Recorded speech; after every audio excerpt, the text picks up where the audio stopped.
very ecstatic day. Wow! Ang dami alam ni Renz, no? Minsan dapat dito pinapatulog ng maaga eh.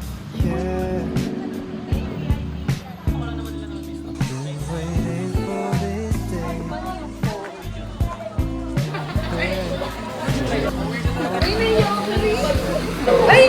Kinabaan! Ang late ko na, hindi pa ako nakita. Ano naman ginawa namin? Yung kwento sumasabay.